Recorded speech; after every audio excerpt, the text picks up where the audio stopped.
selamat sore Sobat Milenial and Gen Z, bertemu kembali di program POV Times, di mana kita akan membahas isu yang sedang ramai diperbincangkan dari sudut pandang editorial IDN Times bersama pemimpin redaksi Mbak Uni Lubis. Selamat sore Mbak Uni. Sore Gilang, sore juga teman-teman Sobat Milenial and Gen Z, semoga sehat ya. Semoga sehat. Ya. Seperti biasa ada 3 yang akan kita bahas Mbak temanya. Yang pertama bertepatan dengan Hari Pahlawan di hari ini, tentunya nanti akan kita bahas mengenai beberapa penerima gelar pahlawan dari Presiden Prabowo Subianto. Yang kedua mengenai ledakan di salah satu SMA kemarin di Jakarta. Dan yang terakhir adalah mengenai pemilihan terpilihnya Wali Kota New York Zohran Mamdani. Tapi kita ke tema pertama terlebih dahulu Mbak. Hari ini bertepatan Hari Pahlawan 10 November. Presiden Prabowo Subianto memberikan gelar pahlawan nasional termasuk kepada mantan Presiden Soeharto yang memerintah Indonesia selama 32 tahun. Alasan pemberian gelar pahlawan nasional kepada Soeharto ini kalau boleh mengutip dari Mensesnek Prasetyo Hadi, ini kan bagian dari bagaimana kita menghormati para pendahulu, terutama para pemimpin kita yang apapun sudah pasti memiliki jasa yang luar biasa terhadap bangsa dan negara. Nah, pembahasan 10 nama yang memperoleh gelar pahlawan nasional sudah mendapat masukan dari petinggi parlemen dan sudah dibahas dalam rapat terbatas. Nah, pemberian gelar pahlawan nasional kepada Soeharto ini banyak mendapat protes, Mbak. Bagaimana sikap POV Times? Ya, Gilang dan teman-teman sekalian, sebetulnya di POV Times sebelumnya kita juga sudah membahas ini ya. Jadi hari ini diumumkan Soeharto sudah pasti menjadi pahlawan nasional. Jelas ini kita lihat bahwa dalam 2-3 hari ini hampir semua pimpinan parpol ya, partai politik tentu saja yang ada di DPR dan mendukung pemerintahan Presiden Prabowo Subianto membuat pernyataan sikap mendukung Soeharto menjadi pahlawan nasional. Ya pasti mereka nggak berani untuk berbeda dengan Presiden Prabowo karena ya pemimpin koalisinya Presiden Prabowo meskipun Partai Gerindra 13% seat ya. Tetapi semuanya tentu ingin mengamankan posisi masing-masing, baik itu posisi perwakilannya di kabinet Presiden Prabowo maupun posisi di DPR. Karena kan sebetulnya anggota DPR itu kalau kita lihat kan sekedar menjadi perpanjangan tangan, sebetulnya harusnya menjadi wakil rakyat, sehingga harusnya juga menerima, mendengarkan suara-suara rakyat semuanya tanpa kecuali, termasuk yang berbeda dengan sikap partai politik, tapi kita tahu bahwa anggota DPR ya dia harus tunduk kepada hegemoni fraksi yang menjadi kepanjangan tangan dari partai politik. Jadi ini sebuah keputusan yang tidak bisa, yang diputuskan sebetulnya oleh elit ya, oleh elit politik dari negeri ini. Tidak bisa diubah lagi ya. Jadi bagian itunya sudah tidak mungkin diubah. Dan sebetulnya tidak heran kalau melihat alasan disampaikan oleh Mensesnek Prasetyo Hadi, bagian dari menghormati kan itu kan memang personality dari Presiden Prabowo ya, mikul dhuwur mendem jero. Jadi menghormati senior ya, pemimpin-pemimpin yang lebih senior, apalagi Presiden Soeharto pernah menjadi mertuanya Presiden Prabowo kan. Bahkan dengan jeda-jeda yang lebih senior juga Pak Presiden Prabowo ini juga seperti itu ya. Nah jadi itu adalah you like it or not itu adalah sikap personal dari Presiden Prabowo yang ingin membangun keharmonisan. Jadi kalau meminjam istilah ini kan sebenarnya berkaitan juga dengan tidak bisa dilepaskan dari proses rencana untuk merevisi buku sejarah ya, yang menjadi proyeknya Menteri Kebudayaan Pak Fadlizon, yang di meja ini juga dia mengatakan bahwa penulisan buku sejarah revisi itu seyogyanya itu dilakukan dalam semangat persatuan, unifies ya, artinya dalam konteks itu pemerintah lewat Fadlizon disampaikan ingin supaya buku sejarah itu jangan melihat luka-luka lama, mengingatkan kembali pada luka lama, tapi sesuatu yang tone positif, mempersatukan segala macam. Dan tentu saja ini ditolak oleh banyak pihak ya, termasuk sekarang sedang ada proses ke Mahkamah Konstitusi dan juga Peradilan Tata Usaha Negara. Tapi yang saya ingin kita bahas di sini karena kita ini institusi media bilang ya. Jadi saya mau mengingatkan teman-teman, mungkin karena kalau Gen Z belum lahir ya, kalau misalnya karena kan reformasi 98 ya. Betul. Reformasi 98 itu berhasil memaksa Presiden Soeharto untuk istilahnya tuh lengser ke Prabon, menyatakan mundur ya. Yang mau saya bahas sedikit di sini adalah situasi yang dialami oleh media di era Soeharto. Ya, di era Soeharto itu jelas tidak ada kebebasan pers ya. Karena pada saat itu untuk menjadi pemimpin redaksi itu harus disetujui oleh Departemen Penerangan pada saat itu. Media harus terakhir itu dulu awalnya sempat di Undang-Undang tahun 66 tentang pers itu surat izin terbit dan surat izin cetak. Surat izin terbit dari Departemen Penerangan, surat izin cetak dari Kopkamtib. Nah, bayangin ya. Jadi harus minta. Pada saat itu kan belum ada digital ya. Yang ada adalah elektronik, TV, radio dan juga cetak. Nah, kemudian SIUP, surat izin usaha penerbitan pers ya, itu adalah yang saya masih ngalamin karena saya kan memimpin media majalah Panji Masyarakat itu yang sejak Desember 96 kami terbit kembali. Jadi itu masih era Orde Baru ya. Pada saat itu satu harus disetujui oleh Departemen Penerangan. Kedua harus disetujui oleh 3 Pemret yang lain, yang udah senior dan pastinya pro Orde Baru banget, pro Soeharto ya. Kemudian ya kan ini apa namanya ada semacam litsus penelitian khusus yang dilakukan terhadap calon Pemret ya, yang tentu saja dilakukan oleh Departemen Penerangan pada saat itu, yang antek-anteknya ada di organisasi profesi, yang pada saat itu organisasi profesi satu-satunya tunggal adalah Persatuan Wartawan Indonesia. Jadi itu bagian dari Orde Baru banget ya. Berarti ini Mbak Uni ngelewatin proses itu semua, Mbak ya? Enggak. Jadi pada saat Orde Baru tuh seperti itu ya. Kan saya jadi Pemret sesudah reformasi. Ya, jadi saya sebelumnya kan wakil pemimpin umum. Jadi saya menjadi Pemret itu pas. Jadi waktu itu bahkan Pemret itu perlu mengikuti kursus reguler yang kursus singkat ya, KSA, Lemhanas, Lembaga Pertahanan Nasional. Jadi 9 bulan. Nah, saya pada saat itu, dan waktu itu tidak ada organisasi profesi yang lain harus wajib, wartawan tuh wajib untuk ikut PWI. Ya. Jadi kalau nggak bisa jadi wartawan ya. Media juga tadi sangat terbatas ya. Dan media TV misalnya waktu itu cuma selain TVRI cuma ada RCTI, SCTV, Indosiar, Metro TV dan Antv. Ya kecuali Antv itu semua yang lain itu ada sahamnya keluarga atau yang orang dekat yang berkaitan dengan Soeharto, keluarga Soeharto.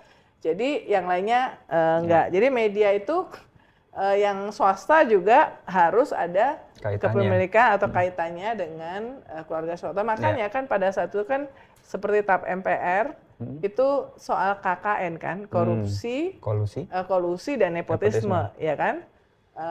Nepotisme itu yang tadi itu, yang ada keterkaitan, baik itu keterkaitan langsung karena saudara atau karena teman dan segala macam. Teman dekat. Jadi situasinya seperti itu ya.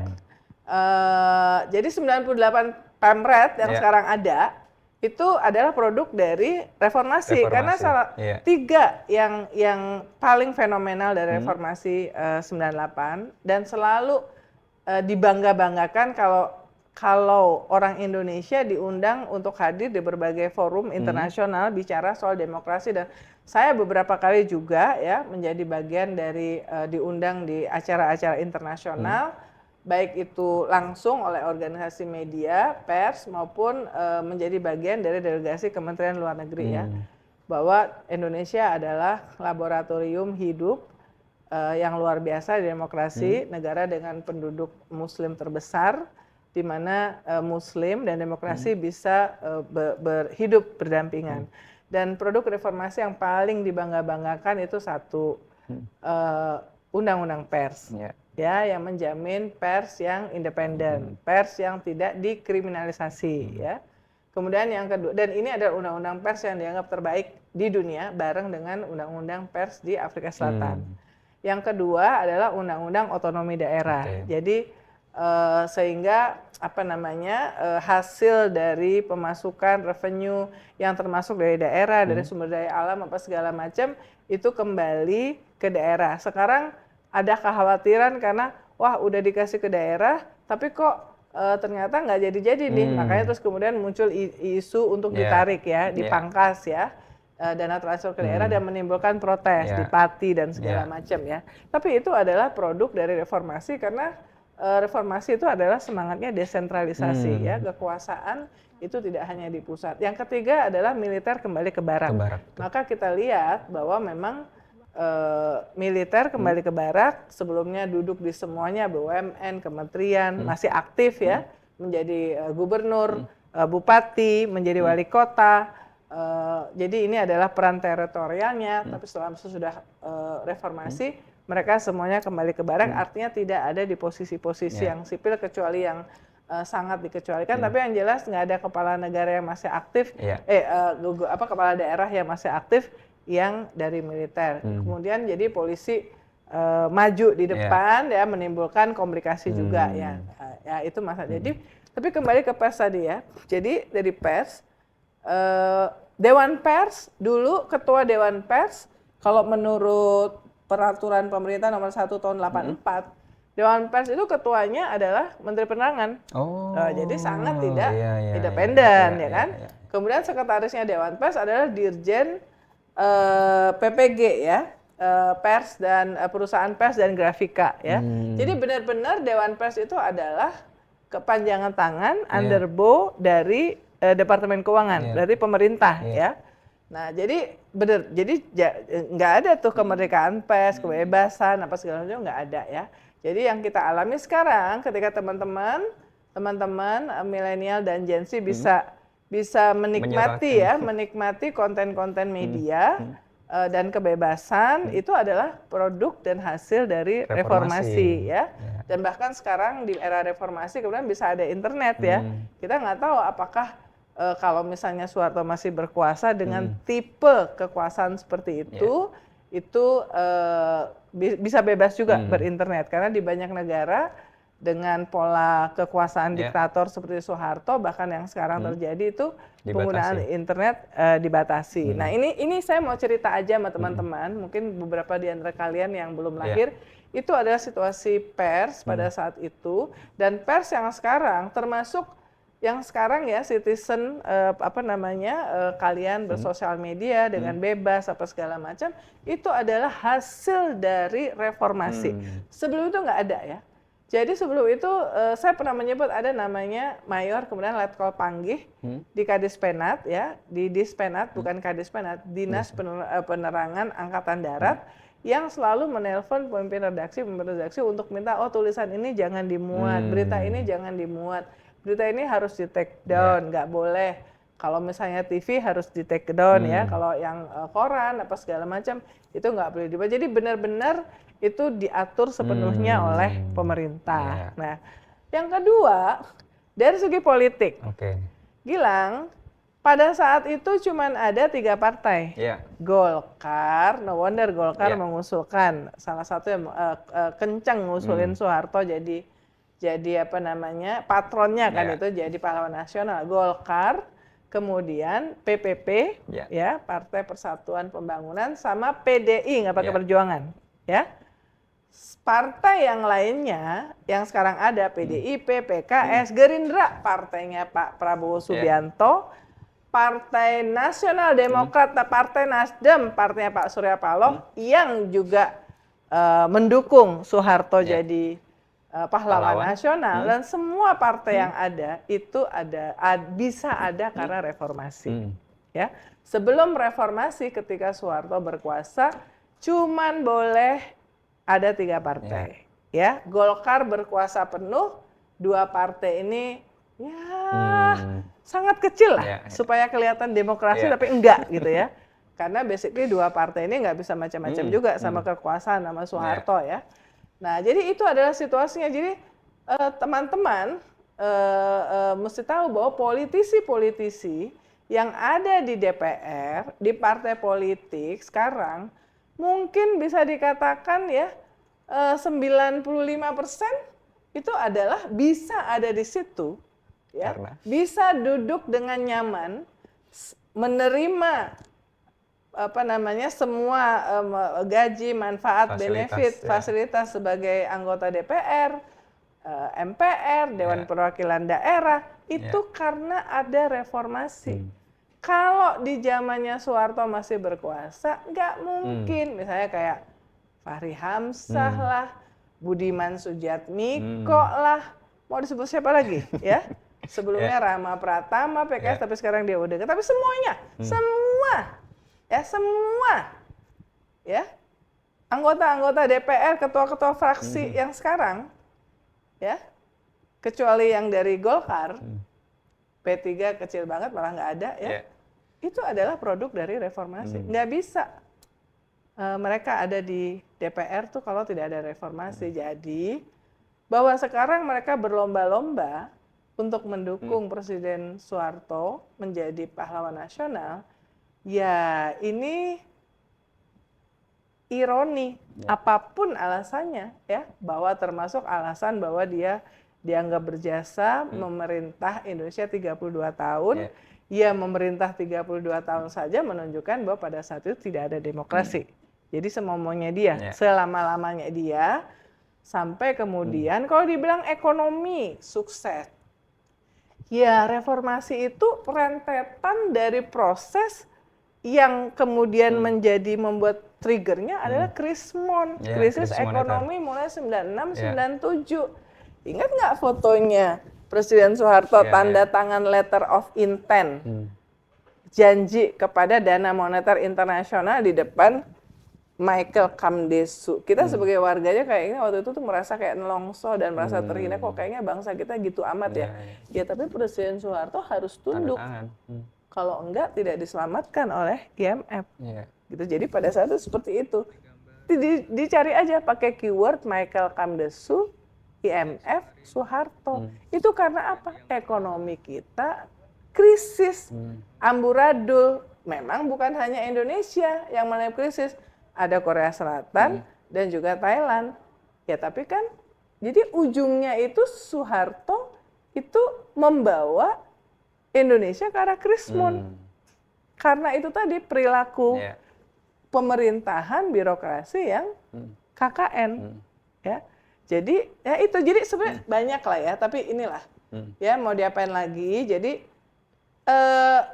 supaya teman-teman ini ngelihat ya. Jadi kan karena sekarang kan tidak ada yang bisa memonopoli kebenaran termasuk kita ya di media, tetapi kita perlu membaca banyak sejarah karena itu tersedia informasinya ada di internet. Tadi saya hanya cerita apa yang saya alami karena kebetulan kan aku ngalamin ya. Jadi saya itu ada di ini. Jadi saya waktu itu Gilang sudah ditetapkan oleh PWI untuk ikut kursus Lemhanas. Ada 2 orang dari PWI. Yang satu saya, Wakil Pemimpin Umum Majalah Panji Masyarakat. Yang satu lagi almarhum Mas Yasirwan Uyun. Pada saat itu dia adalah Kepala Pemberitaan TVRI. Jadi ceritanya kita mau jadi pemret nih. Jadi harus ikut. Soeharto jatuh. Jadi kewajiban itu sudah tidak ada untuk harus ikut menjadi syarat. Nah, jadi saya terselamatkan oleh Bel di transisi. Meskipun sebetulnya ikut Lemhanas nggak ada salahnya juga karena itu sebuah programnya bagus, program leadership, networkingnya bagus. Kemudian rata-rata yang dari situ baik yang militer maupun ada sipil itu kayak semacam karirnya akan meningkat menjadi level pimpinan. Tapi ya itu saya nggak jadi ikut karena Soeharto jatuh. Nah tapi kalau misalnya Soeharto nggak jatuh, saya mesti ikut 9 bulan. 9 bulan gitu. ya. Nah itu ceritanya. Jadi ini saya cuma cerita pengalaman bagaimana situasi pers, kemerdekaan pers, demokrasi, kebebasan berpendapat, berekspresi di era Soeharto yang mana tidak ada. Ya, jadi kalian bisa lihat tuh ada sempat 3 media yang dibredel ya, Tempo, Detik, Editor, sebelum-sebelumnya juga ada.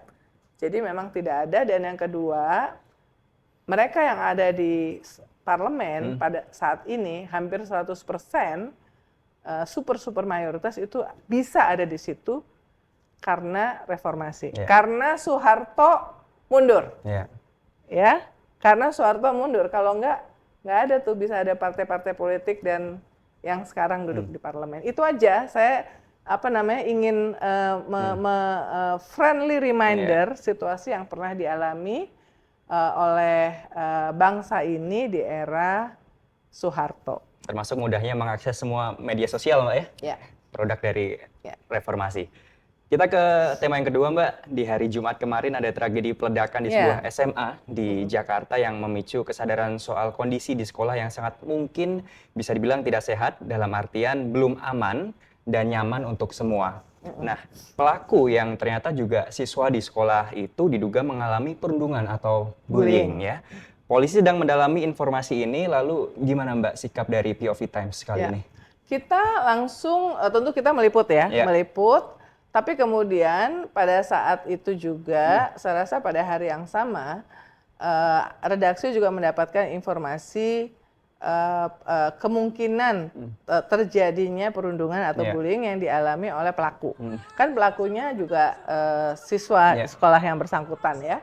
Nah, ini kita dapatkan dan kemudian polisi mengatakan bahwa polisi mendalami isu bahwa siswa pelaku itu mengalami perundungan ya, suka menyepi apa segala macam.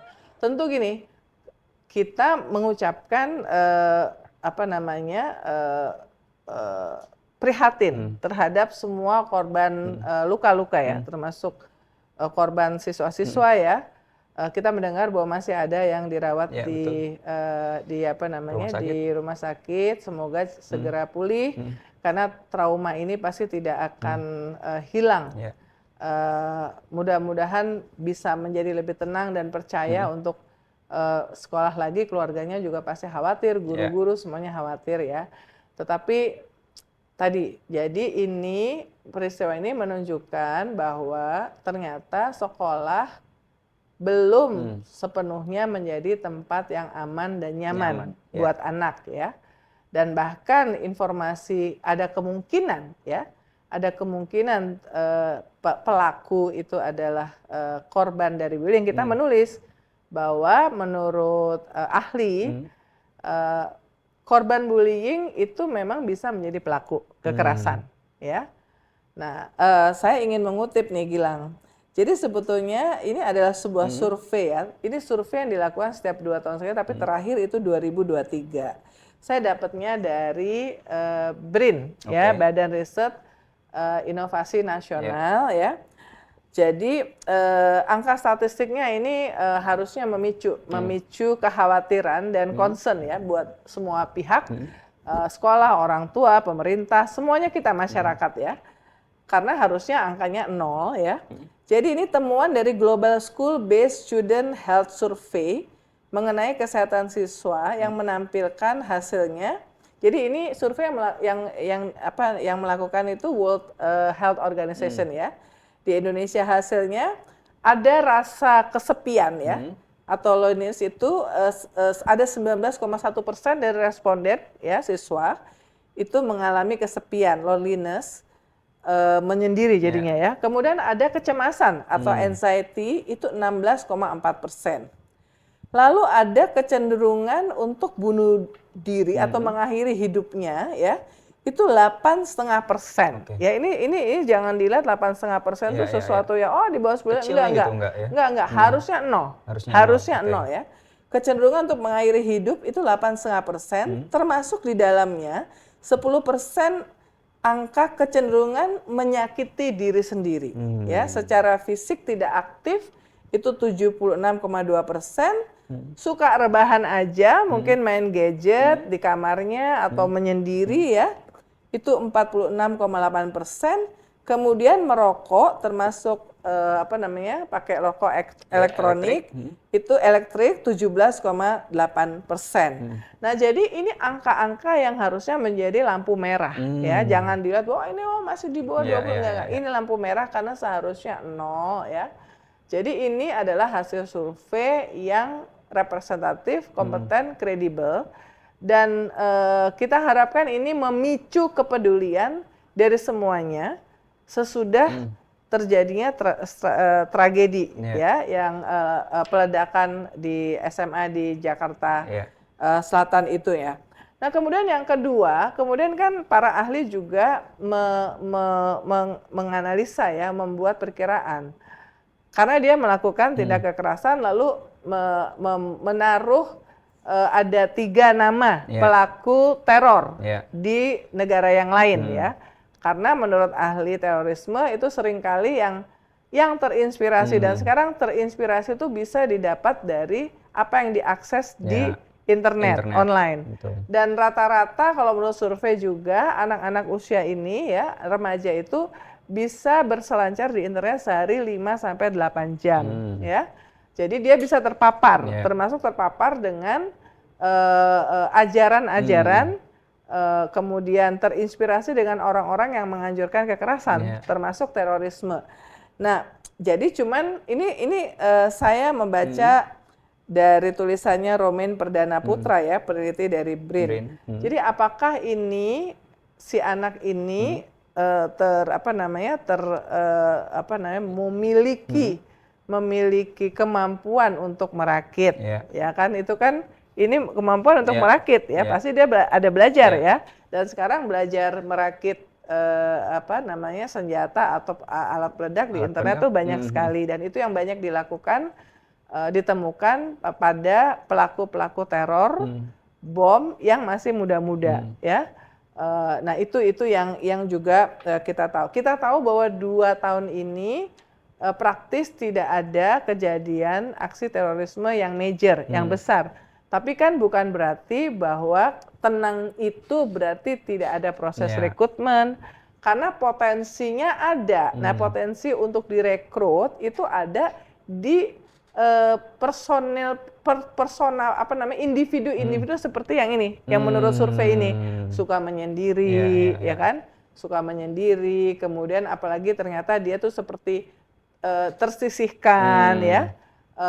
Ada kan kita dapatkan informasi bahwa ada juga ternyata dia tuh dibully karena itu tadi ada kata-kata yang mengarah kepada sikap-sikap yang mendukung kekerasan dan segala macam. Tapi kita belum tahu persis ya. Kita belum tahu persis karena polisi dan tentu saja didampingi oleh ahli psikolog pastinya musuhnya turun sangat mendalami. Tetapi ini menjadi lampu merah bahwa sekolah belum menjadi tempat yang aman dan nyaman buat anak-anak. Ada data yang menunjukkan bahwa anak-anak kita itu mengalami, ada yang mengalami kecemasan, suka menyendiri dan segala macam, dan mereka ini potensi untuk direkrut oleh orang-orang jahat yang ingin istilahnya itu merekrut pengantin ya, ya dulu kalau di terorisme orang yang langsung melakukan menjadi pelaku peredakan ya, dan tentu membahayakan yang karena membahayakan yang pelaku juga ya. Dan tapi mereka masih anak-anak, masih sangat muda ya.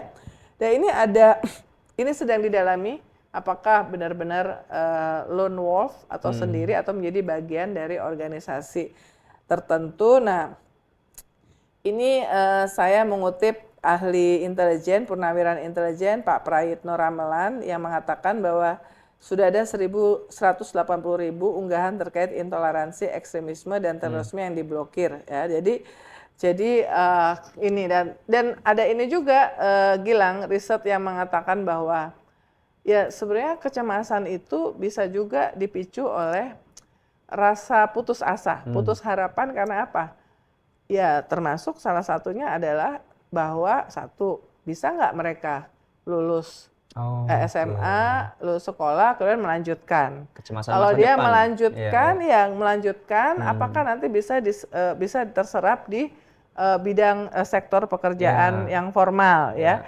Jadi anxiety itu bisa dipicu oleh sesuatu yang datang dari berbagai macam sumber, apakah situasi di rumah, lingkungan, termasuk kecemasan tentang masa depan, dan itu bisa memicu brand. Jadi ini memang Makanya mental health kan Kementerian Kesehatan kan 2 tahun yang lalu ya Pak Budi G. Sadikin kan merilis tuh 1 dari 10 orang Indonesia mengalami mental health dan salah satunya yang paling tinggi itu adalah kecemasan, anxiety ya.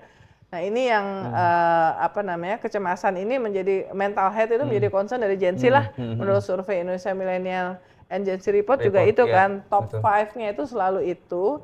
Nah ini yang perlu menjadi perhatian buat kita semuanya ya. Jadi nggak hanya pemerintah tapi kita semuanya untuk lebih peduli. Nah itu yang yang kita concern dan kita juga mengikuti dan kita ingin membantu untuk saling mengingatkan. Terakhir Mbak Uni kita bergeser ke mancanegara mengenai fenomena terpilihnya Zohran Mamdani sebagai wali kota New York. Ini sangat menarik diikuti di seluruh dunia termasuk Indonesia Mbak ya. Masih muda, usia 34 tahun dan secara terbuka menyebut dirinya adalah sosialis demokrat. Dirinya populer di kalangan Gen Z. Nah gimana Mbak Uni melihat ini Mbak?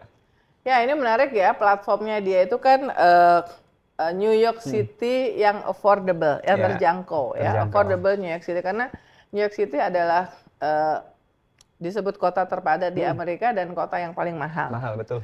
Dan banyak sekali, apalagi anak muda ya, itu pengangguran tinggi, anak muda susah dapat kos-kosan atau tempat menginap ya.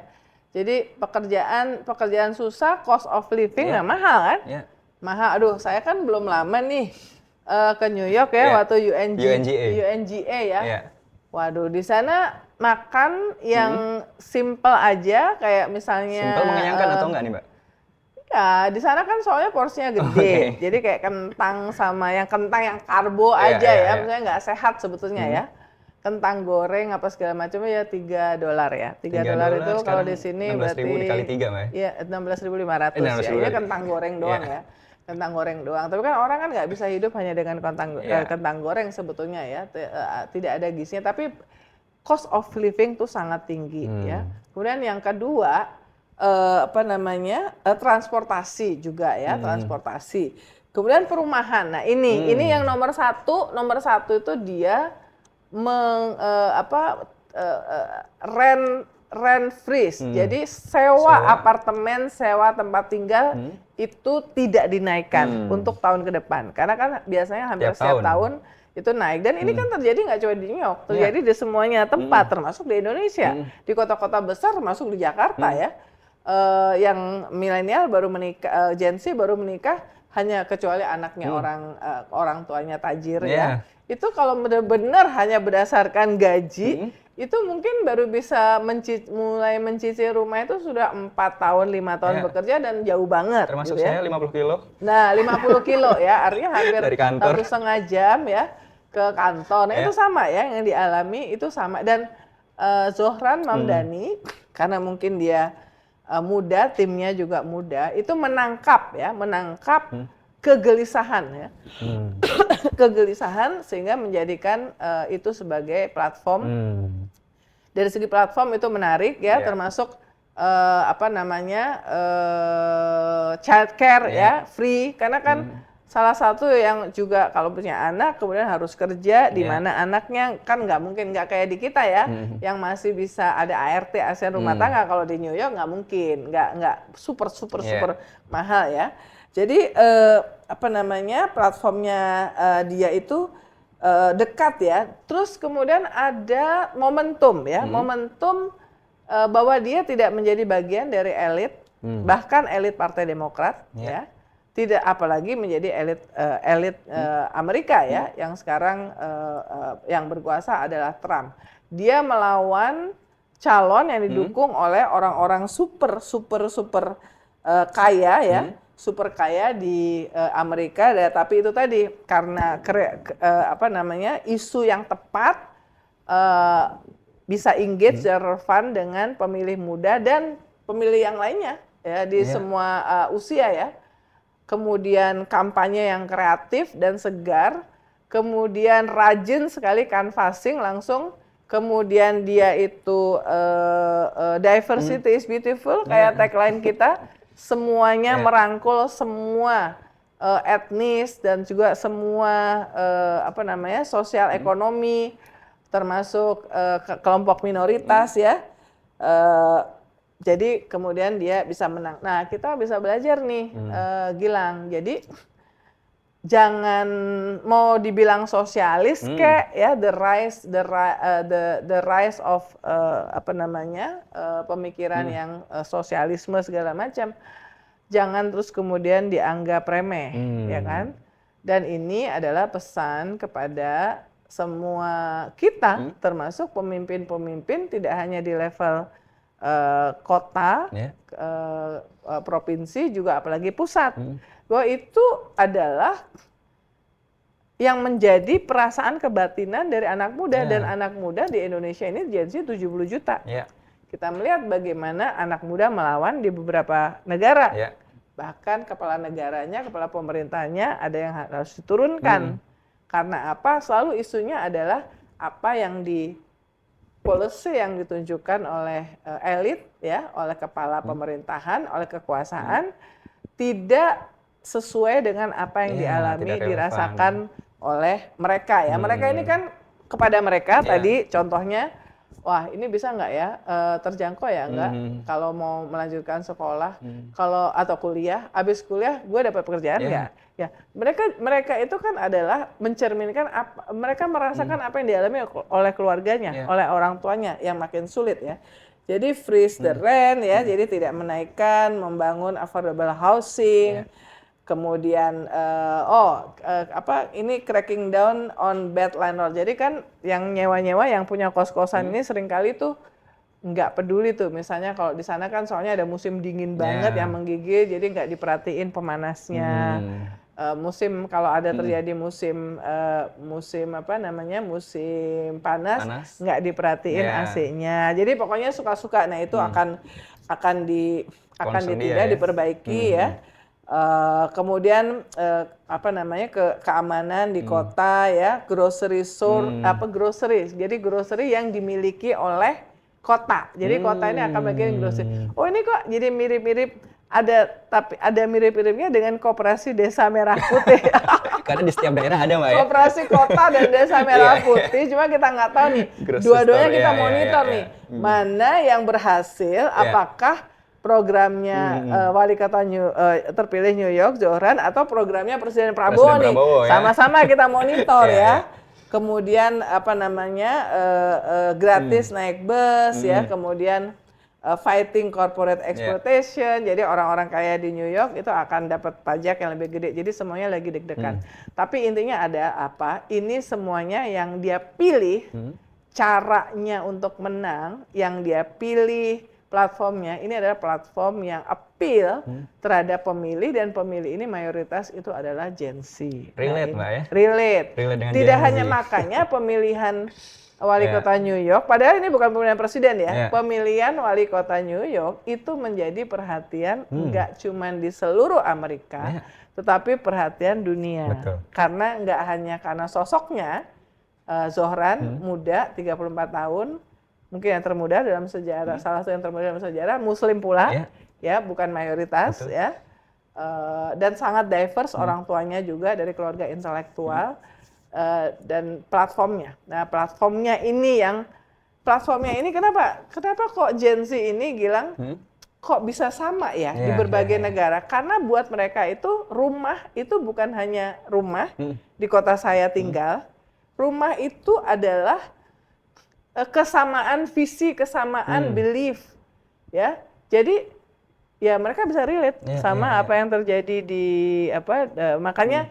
Di Nepal itu terinspirasi Indonesia ketika demo mengibarkan One Piece, bendera One Piece. Jadi buat Gen Z itu rumah ini adalah dunia ini, rumah ini adalah kesamaan aspirasi ya. Jadi relate, beda negara boleh, dipisahkan oleh jarak boleh, tapi ada proximity dari apa yang mereka rasakan dan apa yang mereka inginkan. Dan itu tadi Mbak Uni, 3 tema tersebut juga bisa dibaca selengkapnya Mbak ya, di IDN Times, langsung aja bisa diakses. Terima kasih Mbak Uni, di episode kali ini kita bertemu di episode selanjutnya. Sampai jumpa, salam sehat selalu.